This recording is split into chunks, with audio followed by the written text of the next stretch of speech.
मई 1948 में state of Israel को establish कर दिया जाता है इन द नेम ऑफ यसूफ, यानी कि इस समय इसका नाम इजराइल नहीं होता है। और 1949 में इजराइल को एस्टाब्लिश कर दिया जाता है इजराइल के नाम पे। तो इसीलिए हो सकता है कि आप एक जगह पढ़ेंगे कि इजराइल को 1948 में एस्टाब्लिश कर दिया जाता है, और दूसरी जगह आप पढ़ सकते हैं कि 1949 में इजराइल एग्जिस्टेंस में आया।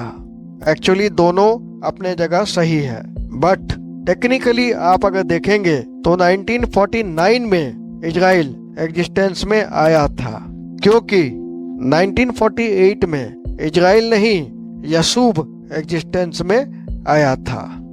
यहाँ मैं आपको बताना चाहता हूँ दोस्तों कि इस समय 7 लाख पैलेस्टीनियन अरब जो हैं वो डिस्प्लेस्ड हो जाते हैं, यानी कि वो घर से बेघर हो जाते हैं। इसी से जुड़ा एक बहुत ही फेमस वर्ड है नकवा। इसका मतलब है ethnic cleansing in the context of Palestinian people. आप यहाँ देख सकते हैं, मैंने इसका मीनिंग भी लिख दिया है। ये जो घर से बेघर होते हैं इसको 1948 पैलेस्टीनियन एक्सोडस भी कहा जाता है। इसके एक साल के बाद यानी कि 1949 में एक आर्मिस्टिस एग्रीमेंट साइन किया जाता है दोनों पार्टीज के तरफ से।